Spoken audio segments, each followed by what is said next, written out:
Chers amis, bonjour, content qu'on se retrouve pour ce nouveau numéro des idées avec une nouvelle invitée où nous parlerons d'éducation, des cultures, des livres, des sujets super intéressants.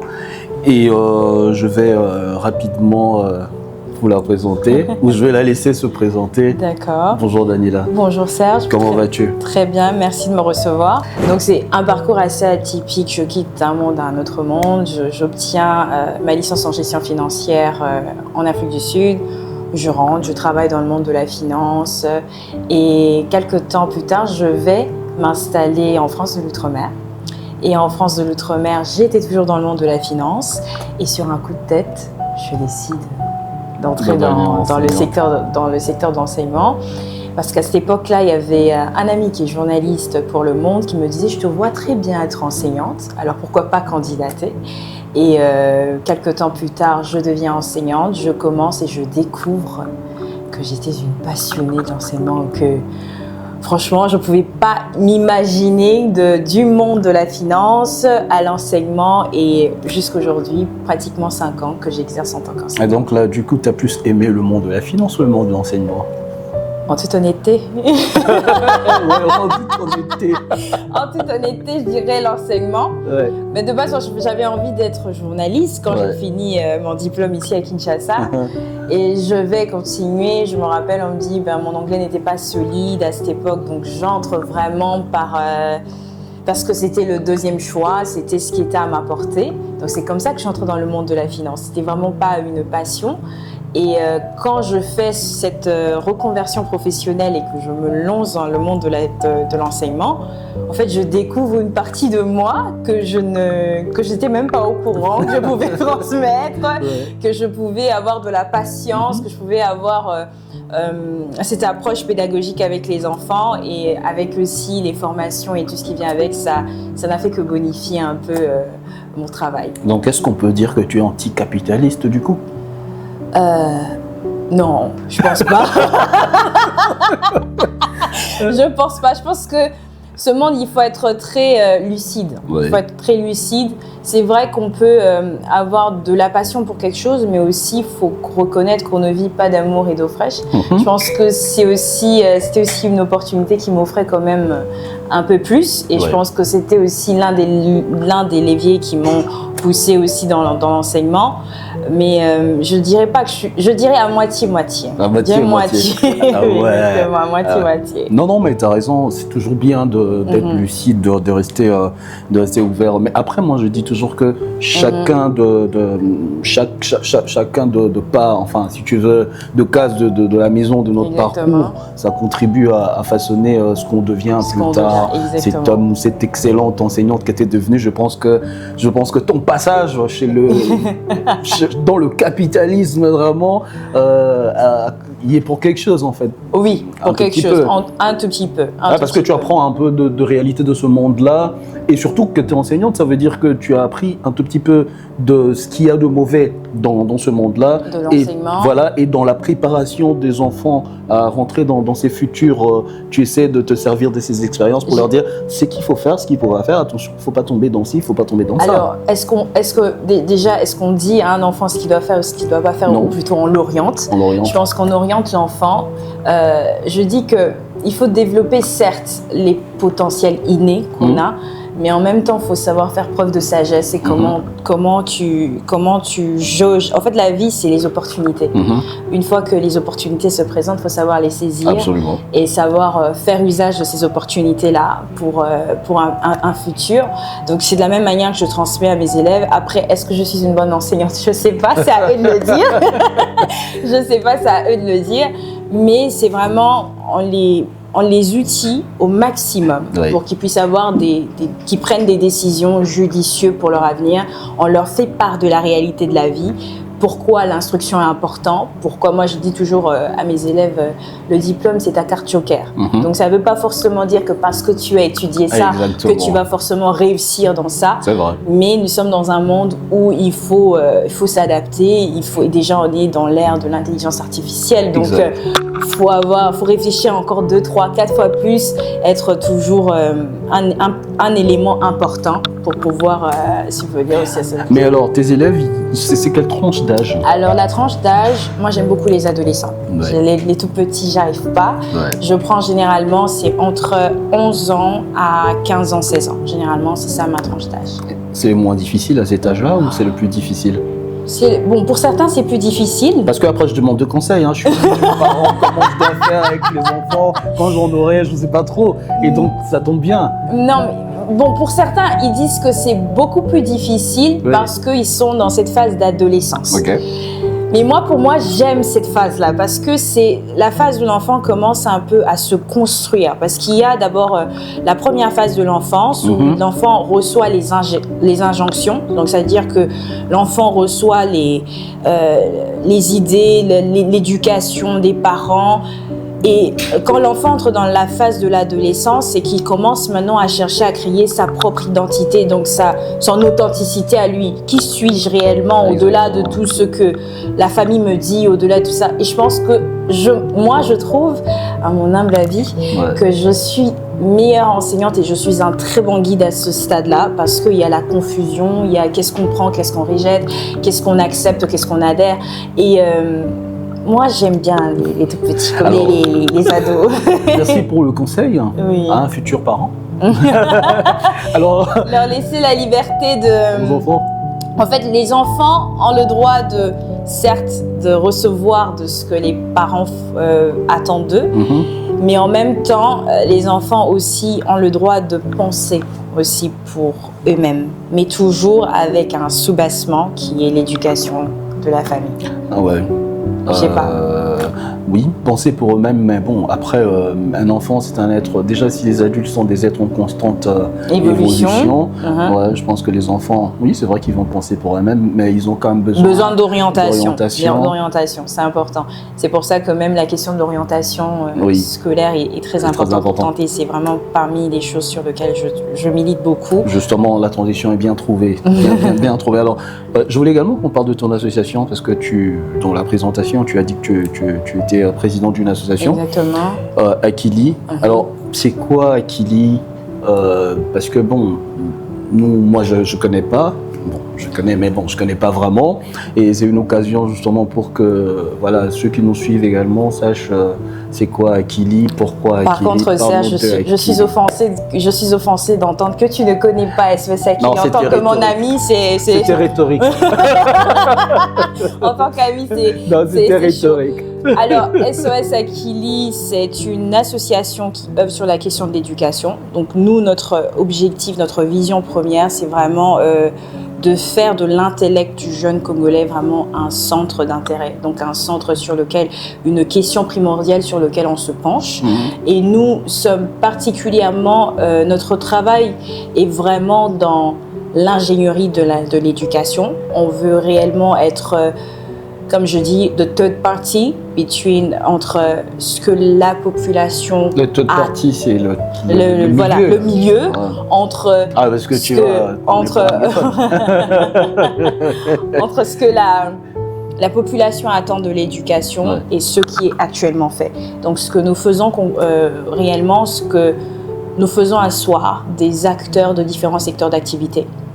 Et ensemble, on essaye de repenser la question de l'éducation. Et suite à cela, on fait des rapports, on fait des rapports où on fait des plaidoyers qui sont à la portée des autorités qui essayent de voir comment aménager aussi en fonction de ce que pense l'éducation. Parce que l'éducation, moi j'ai toujours dit, c'est une affaire de tout le monde. Il y a le côté institutionnel, il y a le côté familial, mais il y a aussi le côté environnement. Donc quand on veut penser l'éducation, on ne peut pas exclure certains... tout le monde doit être inclus d'une manière ou d'une autre. Tout le monde a son mot à dire aussi. Tout le monde est acteur justement. Tout le monde est acteur et tout le monde a ce devoir, même obligation je dirais, d'être acteur parce que l'avenir de demain, c'est cette jeunesse-là. Et cette jeunesse-là nous regarde. Donc quand ça nous regarde, on doit voir avec le recul ce qui est fait hier ou aujourd'hui, est-ce que cela correspond actuellement au Congo qu'on veut demain? Si cela n'est pas le cas, voici ce que nous proposons, parce que je suis une femme qui aime beaucoup la critique constructive. C'est-à-dire qu'on ne critique pas simplement pour critiquer, mais on vient aussi avec des propositions. Donc c'est un peu ça. Et alors, l'association existe depuis combien de temps? Alors, nous existons officiellement, ça fait près d'1 an que nous sommes là à Kinshasa avec nos bureaux et les activités. Un bébé d'1 an, ça mange déjà le foufou. Oui, il mange déjà le foufou, notre bébé. Il est en train de manger le foufou. Et nous travaillons vraiment, comme dans quelques semaines, nous allons organiser pour la première fois la grande dictée congolaise qui va réunir 100 enfants des 4 districts de la province de Kinshasa. Ouais. Et on veut, pourquoi on utilise la dictée, c'est que notre souci première, c'est vraiment de marteler sur l'importance de la lecture, une culture qu'on perd de plus en plus, parce que quand on parle et dictée, on voit orthographe. Et la maîtrise de l'orthographe se fait par la lecture. Lisant, ouais. Donc plus tu lis, plus tu as cette probabilité d'avoir l'orthographe qui est correcte. Donc nous, on veut vraiment inciter, parce que les livres, c'est une panoplie de savoir. On apprend tellement beaucoup de choses. On a l'ouverture d'esprit qui s'impose. Moi, je disais derrière moi à quelqu'un, j'ai dit, vous ne vous rendez pas compte, mais la lecture permet d'avoir même la maîtrise de soi. C'est vrai. Non, mais t'as raison. Même la maîtrise de soi, parce que tu comprends que tu ne peux pas être dans cette promptitude de jugement. Donc tu te dis, je ne peux pas juger l'auteur tant que je n'ai pas fini la dernière page. Donc ça te donne vraiment de la patience. Ça te permet aussi d'entrer dans un autre univers.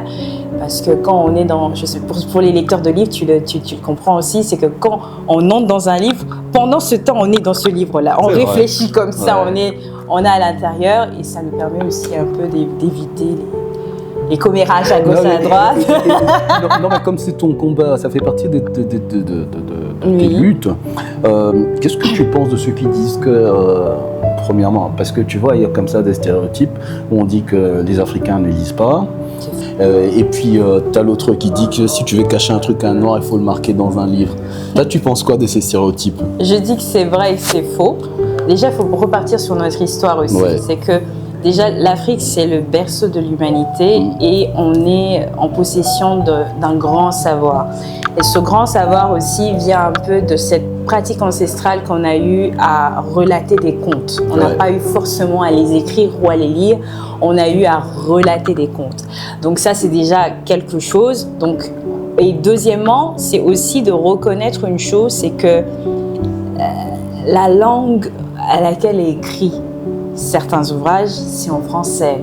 Certaines personnes, à cette époque, je reviens vraiment dans l'histoire, n'avaient pas la maîtrise encore de la langue française. Donc, venir dire que l'Afrique ne lit pas, moi, ça me frustre. Non, mais j'aime beaucoup ce que tu viens de dire, le développement que tu viens de faire, ça me plaît énormément. Oui. En fait, c'est-à-dire que ceux qui ont tendance à dire que la tradition orale est une faiblesse, mais moi, je ne les comprends jamais. Parce que c'est vrai qu'on a été un peuple de tradition orale, mais c'est vrai que si on remonte à l'humanité, elle a d'abord été de la tradition orale. Après la découverte. Après, il y a eu la découverte. Exactement. Je pense que si l'Afrique, dans le temps, avait eu des ouvrages avec nos langues, ils allaient pouvoir le lire. Il faut quand même aussi reconnaître. Tout à fait. Donc, la langue de Molière est une très bonne chose. C'est une chose qui nous a été transmise au travers de la colonisation. Il y a eu ce mouvement où il y a eu l'instruction qui est venue par beaucoup de canaux. Mais en même temps aussi, il faut reconnaître une chose, c'est que, par exemple, je parle du temps de nos pères. La lecture était beaucoup plus facile. Pourquoi? Parce que, comme je le dis, les enfants n'apprennent pas parce qu'on leur demande de faire quelque chose, mais par mimétisme. Quand ils ont le mimétisme, quand un enfant voit un parent en train de lire, automatiquement, ça devient son quotidien. Mais maintenant, nos parents avaient cette facilité à la lecture parce que tous les grands-pères avaient des journaux. Il y avait des journaux, il y avait ce matin. C'est quoi les informations? Les informations passaient par la radio, mais aussi par les journaux. Exactement. Donc c'était facile pour eux, c'était un réflexe naturel. Le moyen de s'informer était par la lecture. Et même pour l'enfant, c'était un réflexe naturel de recopier ce qu'il voyait. Mais aujourd'hui, on est à l'ère du digital, on a le téléphone portable, on a accès à l'information. Et malheureusement, la connaissance se cache aussi dans les livres. Exactement. Beaucoup de connaissances se cachent dans les livres. Et il faudrait voir plutôt, moi j'aime toujours, comme je dis, j'aime la critique constructive. Il faudrait toujours voir comment on peut faire cette approche entre ce progrès technologique et la lecture. Comment on peut les mettre ensemble. Mais on lit. Même sur X, on lit beaucoup quand même. Et donc, c'est comme ça que Akili, vous faites cela. Enfin, vous essayez maintenant, pas vous essayez, vous êtes en train de ramener les élèves à la dictée pour faciliter justement ce programme ou cet apprentissage, ou remettre les gens dans la lecture. Alors, nous faisons la dictée, premièrement, c'est aussi pour valoriser la langue française. Okay. Et deuxièmement aussi, c'est... valoriser la langue française. Oui, pourquoi pas. Et pourquoi pas nos langues locales. Mais nos langues locales, ça c'est un autre débat. Faisons ce débat-là, vous voulez la valorisation de la culture, n'est-ce pas? Ouais. Mais comment on va valoriser une culture alors qu'on n'intègre pas nos langues locales dans le programme éducatif? Justement. Donc, ça peut faire partie de combats de SOS. Oui, ça peut faire. Nous avons cette approche à des thématiques transversales, où on dit, si on ne peut pas être à la base des réformes, alors on peut venir avec des ateliers, par exemple, culturels, qui vont valoriser cela. Mais il y a aussi un grand fossé que tu ne comprends pas dans cette approche de la langue, c'est que on a une conception biaisée de l'intelligence. Ouais. Et je crois comprendre, à l'époque, je ne comprenais pas pourquoi les parents ne voulaient pas qu'une fois que l'enfant est scolarisé, ne parle plus la langue locale. Et même pourquoi, dans nos établissements scolaires, limite quand tu parlais la langue, le lingala, le swahili ou le kikongo, on te faisait faire écrire « je ne parlerai plus la langue ». Alors là, je crois qu'on va pas son temps. Continue ton développement. Attends, j'explique. Je comprends que les parents avait cette approche où il voulait que la maîtrise de cette langue soit parfaite. Parce que toi et moi, on est conscients, celui qui ne maîtrise pas correctement la langue de Molière, sans prétention, on va vraiment appeler le chat par son nom, on reconnaît que celui qui ne maîtrise pas la langue de Molière, automatiquement est stigmatisé. Oui, mais pourquoi? Mais pourquoi? Parce que si je te laisse terminer ton... Bon, si tu me permets de te couper. Moi, je suis... mon approche est totalement différente. D'accord. Et moi, depuis un moment, je suis dans une démarche de revenir un peu à tout ça. Bien sûr. Pourquoi? L'absurdité. Tu sais très bien, puisque tu es enseignante, que la langue, la culture, enfin bref, tout ça sont des véhicules de destruction de ce qu'est un peuple pour lui imposer autre chose qu'on veut qu'il devienne ou qu'il soit. Tu vois? Oui.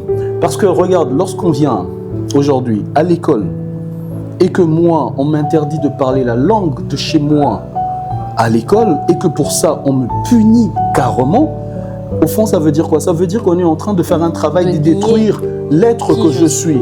Parce qu'il y a des choses qui lient l'être avec son fort intérieur. Il y a entre autres la langue et entre autres le nom. Exactement. Tu vois, ce sont des choses très importantes. Maintenant, de toutes les façons, quand le colon arrive, pourquoi d'abord il nous impose sa langue à lui? C'est pour permettre à ce que entre nous, on ne complote pas ou qu'on ne fasse pas quelque chose que lui ne puisse pas comprendre. C'est le sens de l'imposition de la langue unique et universelle à un peuple. Aujourd'hui, le colon, il n'est plus là. Le colon est parti. Mais parce que pourquoi? Mais tu sais pourquoi? Le colon est parti. Mais l'un, comme j'ai dit dans mes précédents, dans les précédentes vidéos, l'une des grandes réussites de la colonisation, c'est d'avoir fait décoloniser les continuateurs de l'œuvre de la colonisation. Pourquoi? Explique-moi. Le colon est parti en 1960. Moi, j'étais à l'école. C'est vrai que j'ai 33 ans, donc je commence un peu à prendre de l'âge. 33 ans. mais du haut de mes 33 ans, j'étais à l'école. Tu vois, le colon est parti en 1960. J'ai quitté l'école primaire secondaire dans les années 2000. Et on continuait à punir ceux qui ne parlent pas français. Et tu sais, quand on ne parlait pas français, comment on appelait ça? On appelait ça le patois. Je pense que si tu m'avais laissé ma file d'idées, tu allais comprendre. Oui. C'est que le problème n'est pas la venue du colon ou son départ. Le problème maintenant, c'est ce que nous faisons après son départ. J'étais en Afrique du Sud, j'ai fait 5 ans de ma vie là-bas. Ouais. J'ai fait mon université là-bas aussi. Dans les établissements scolaires, c'était pas interdit de parler zoulou. Voilà. Ce n'était pas interdit de parler Xhosa, voilà. C'était pas interdit de parler toutes les langues nationales de sud-africains. C'est juste que nous, c'est pour ça que je dis, on a une conception biaisée de l'intelligence. Et ça, c'est quand même déjà un travail en amont que nous devons exécuter. C'est pas parce que je maîtrise la langue de Molière que je suis quelqu'un d'intelligente. Oui, c'est une forme d'intelligence, mais ça ne me donne pas l'exclusivité sur l'intelligence. Ça, c'est d'abord quelque chose qu'il faudrait comprendre. Donc maintenant, pour faire comprendre cela, il faut d'abord véhiculer ce message-là, le faire comprendre, et maintenant commencer à vouloir intégrer les langues nationales. Parce que la peur, par exemple, quand tu demandes à des parents, pourquoi tu ne voulais pas qu'on parle la langue, il dit non, mais parce que si tu parles le lingala, tu ne vas pas pouvoir parler correctement français. Parce que si tu ne parles pas correctement français aussi, certaines portes, par exemple, te seront fermées. C'est ça qui va arriver. Mais justement. Et ça, c'est quelque chose qu'on a intégré. Mais c'est ça, justement. C'est-à-dire que la langue est devenue un marqueur d'identité dans la société. Et c'est dangereux. Tu vois, tu parles très bien français, on t'approche. Tu vois, tu arrives dans certains milieux et on va justement t'exclure parce que tu n'arrives pas à aligner correctement de 3 mots de français. Tu vois, et quand tu alignes de 3 mots de français, et tu vas voir, il y a toujours ce bagage-là qu'on traîne avec nous, justement, ce complexe colonial, j'insiste là-dessus, c'est très important, où on va dire, ah mais tiens, je crois qu'on te l'a déjà dit, ah mais toi tu parles comme un blanc. Ouais, et c'est ça. Et tu vois, dernièrement, on vient d'avoir ces discussions en off. On vient d'avoir ces discussions en off. Ouais. C'est que malheureusement, par exemple, moi, dans les îles, je peux reconnaître une chose, c'est que même s'il y a la présence française qui est très présente, il y a ce sentiment d'appartenance à la culture.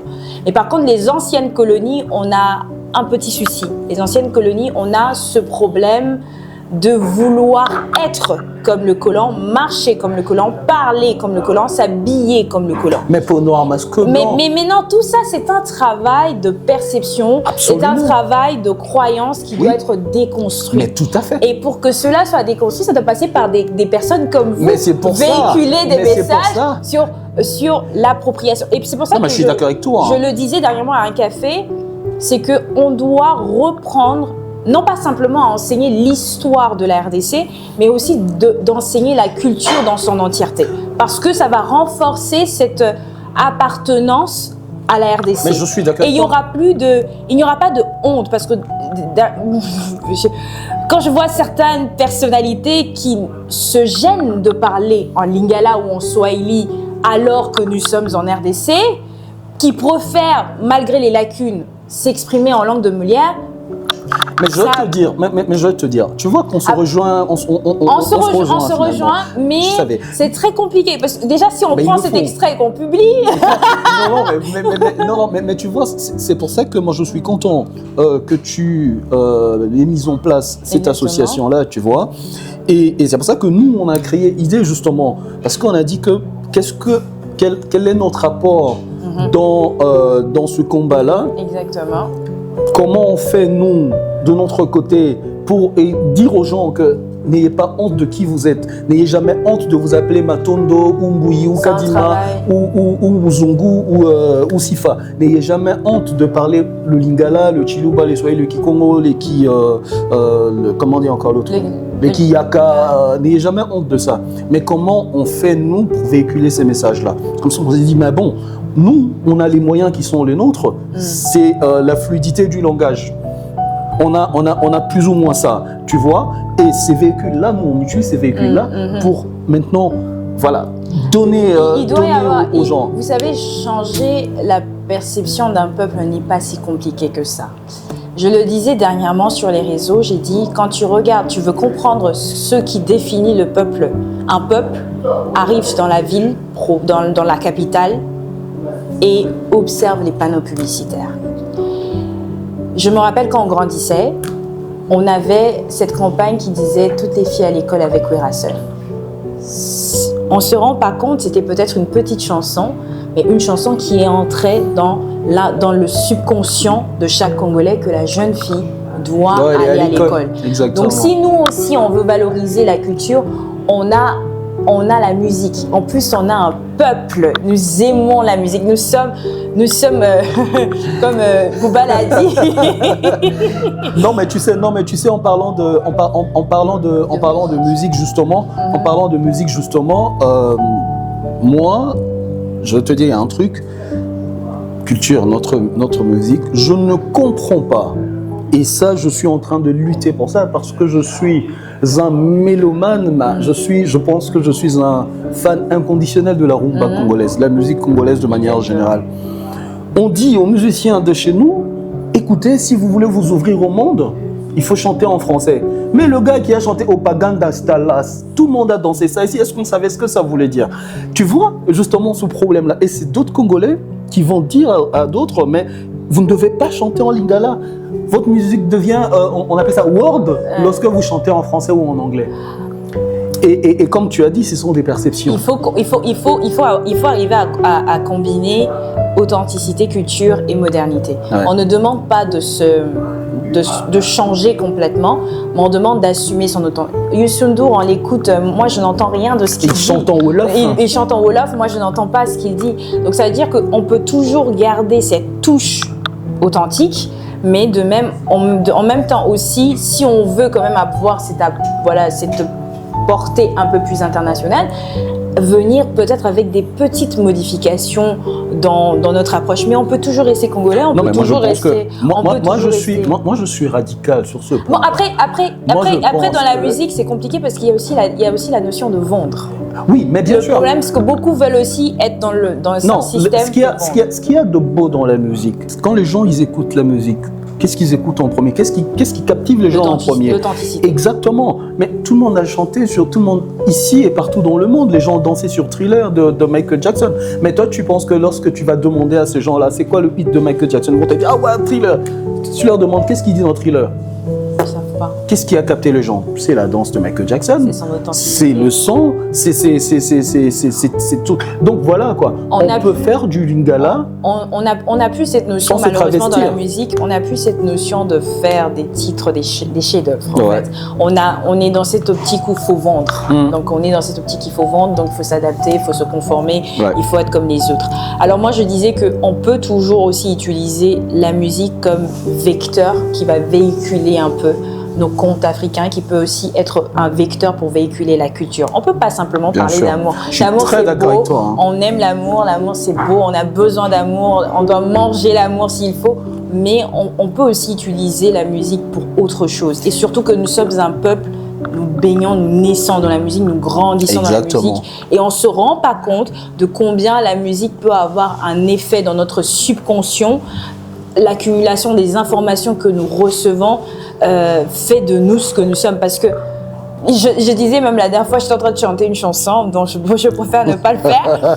Et je me demandais, mais à quel moment, moi, Daniela, j'ai ouvert mon téléphone pour entendre? Parce que c'est dans le quotidien, tu passes, tu entends la musique. C'est-à-dire que tu es dans tu es baigné dans la musique. Donc la musique peut aussi être vraiment. Quand on vient au monde, on est dans la musique. Nous, on est un peu, je dirais. Pour s'endormir, on chante. On chante, on est constamment dans la musique. Et justement, pour appuyer ce que tu disais par rapport à la transmission par la musique, que ça ne doit pas être qu'amour, mais ça l'est déjà, parce que regarde la musique. Mais à faible proportion. Oui, à faible proportion. Parce que quand on raconte des histoires aux enfants, il y a la musique, tu vois. Exactement. On raconte des histoires par la musique, même des chansons pour que les bébés s'endorment.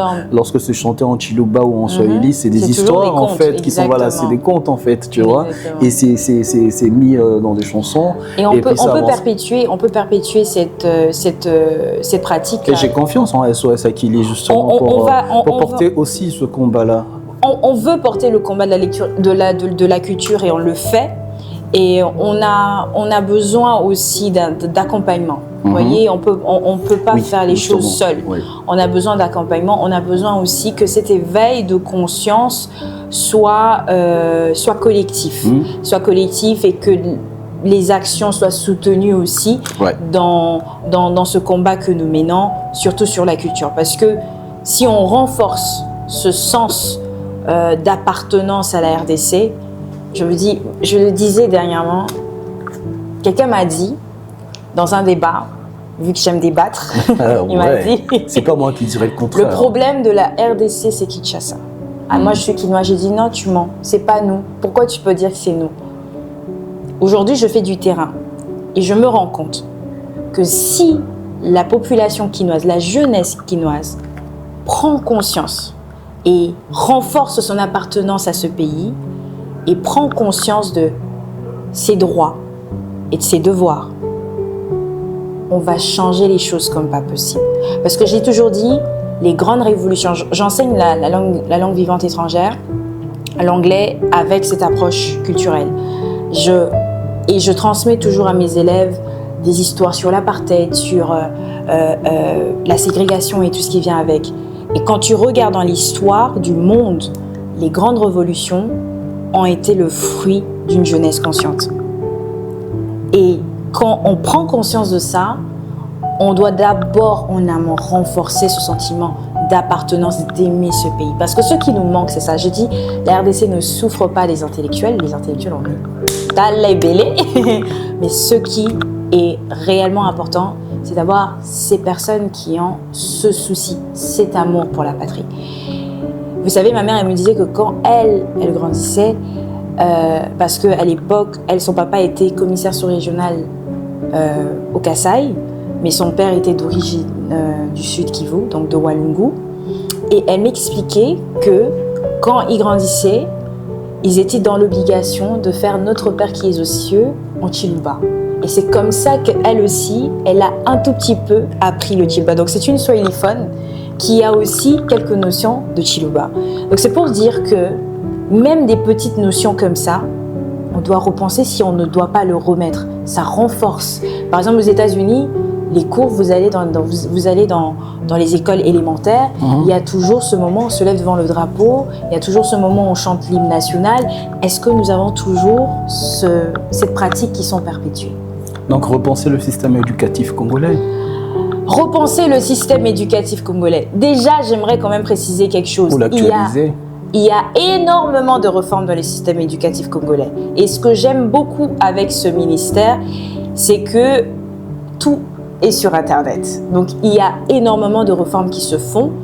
Peut-être le fossé se pose entre la paperasse, donc ce côté administratif, et la mise en exécution. Ouais. Mais il y a des réformes qui sont faites. Il faudrait maintenant se demander pourquoi la mise en exécution n'est pas aussi effective et comment y procéder. Ouais. C'est peut-être ça sur ça. Mais repenser, moi, j'ai pas de mal à l'approche culturelle étrangère. Mais j'ai du mal quand cette approche culturelle étrangère n'est pas à la même longueur que notre propre histoire. Parce qu'on doit aussi marteler sur ça. Parce que cette approche culturelle étrangère, quand tu arrives à l'étranger, c'est là que tu te rends compte, oh oui, j'ai vraiment de la culture générale. Parce que quand tu es en face de beaucoup de personnes, tu te rends compte que ces personnes n'ont pas cette culture générale aussi riche. Non, mais c'est-à-dire en même temps, est-ce qu'on a cette connaissance de nous-mêmes, de notre histoire, du Congo avant 1960? Justement, c'est ça. C'est ça donc décoloniser l'éducation un tout petit peu, non? Tu ne penses pas? À 50%, oui. Ouais. À 50%. Revoir, je dirais décoloniser. Parce que l'argument qu'on nous a toujours dit... D'abord, qu'est-ce que vous entendez par décoloniser Parce que c'est vrai que nous sommes sous un système belge qui continue, parce que le système éducatif que nous avons est un système belge qui a été laissé et qui continue d'être perpétué. Il y a énormément de réformes qui se font. Il y a certes des avancées aussi dans l'histoire, parce qu'on regarde aussi les programmes qui sont donnés, il y a des avancées. Moi, je dis, pour les notions de culture, il faudrait aller aussi sur ce côté ludique. Parce que quand, à l'époque, on rentre dans l'histoire, quand il y avait la transmission des contes, comme tu l'as dit, il y avait le locolé, il y avait de la musique. Il y avait toujours ce côté assez ludique pour transmettre. Alors, si on veut aller sur cette approche-là, si on ne peut pas faire des réformes, comme j'aime toujours le dire dans les cafés, parce que si on ne peut pas être à la base des réformes, alors on doit venir avec des autres options, des options qui vont être complémentaires à cette éducation, par des ateliers, par plein de choses. Ouais, parce que bon, je suis entièrement d'accord avec ce que tu as dit, hein, parce que décoloniser, c'est surtout aussi, mais apprendre désormais à l'école, à l'enfant, à s'affirmer d'abord en tant que soi. C'est très important. Et en tant que Congolais, exactement. Tu vois, c'est-à-dire que tu ne devrais pas avoir honte d'être ce que tu es. Parce que, qu'est-ce qui se passe? L'éducation coloniale, c'est en forme de gens qui ont une représentation de l'excellence qui est une autre personne. Et en parlant de cette autre personne-là, ce n'est que le colon. C'est tout simplement ça. Exactement. Moi, je vois avec la génération d'avant, la chanson d'avant, qui sont devenus professeurs des universités, qui ont une telle fierté à enseigner des Blancs. Tu vois qui ont une telle fierté à avoir été enseignés par des Blancs.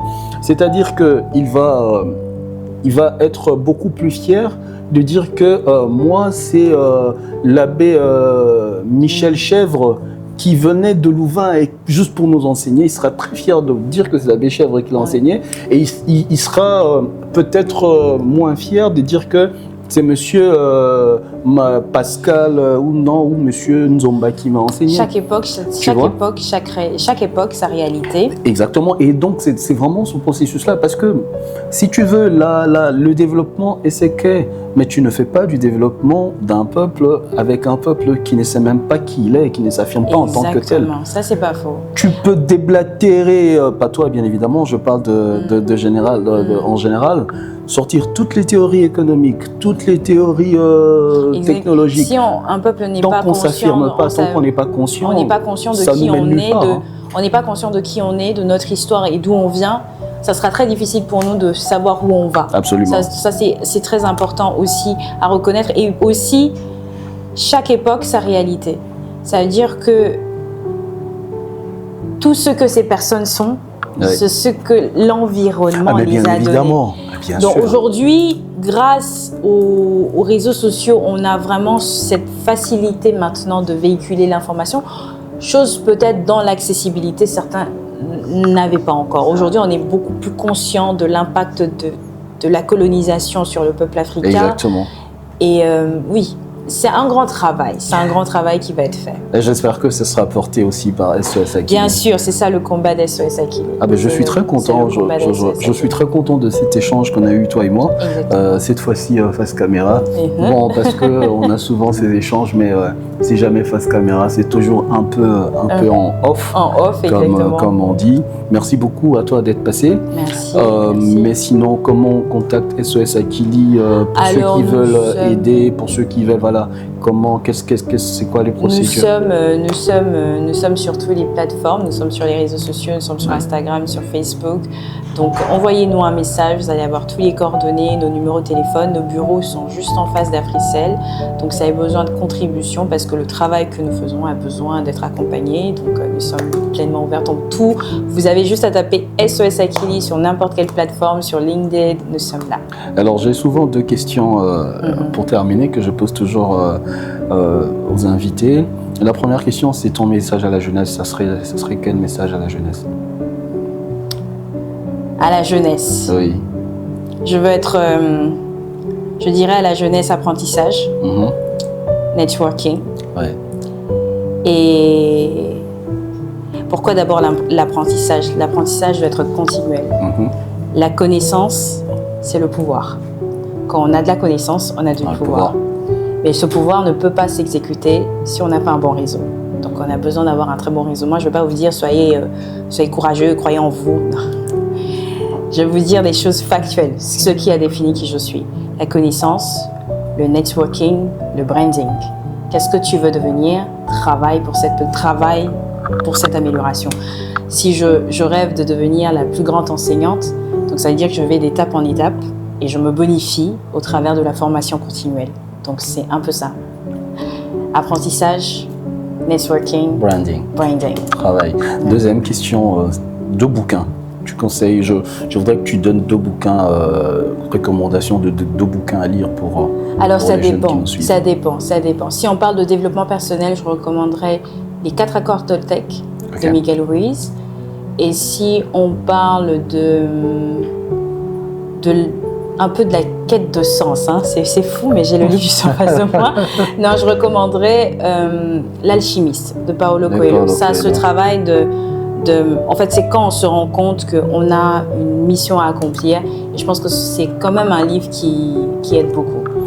Donc, je dirais Alchimiste de Paulo Coelho et je dirais les 4 accords Toltec de Miguel Ruiz. Et moi, j'ajoute Peau noire, masque blanc de Frantz Fanon. Ah, d'accord. Oui, parce que c'est important. J'ai pas lu. Ah, je te le recommande vivement. Ah, je veux le lire. Je vais te le passer. D'accord, il n'y a pas de souci. Tu vas voir que c'est très profond et c'est très intéressant. Okay. Merci beaucoup, Daniela. Merci beaucoup, Serge. J'espère que tu reviens nous voir. Bien sûr. Après la prochaine activité de la dictée. Bien sûr, je viendrai vous parler de ça. Pourquoi pas, comme ça on parlera, on va essayer de décrypter un peu ce qui s'est passé, de faire un débrief de comment ça s'est passé. Exactement. Merci beaucoup Serge. Merci Daniela. Merci tout le monde.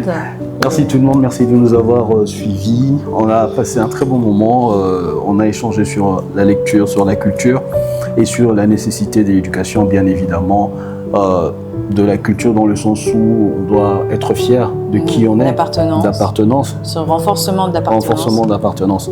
Et donc voilà, continuons le travail et souhaitons bonne chance à SOS Akili, que l'association grandisse. Merci. Rejoignons également l'association. Exactement. Voilà, vous êtes tous les bienvenus.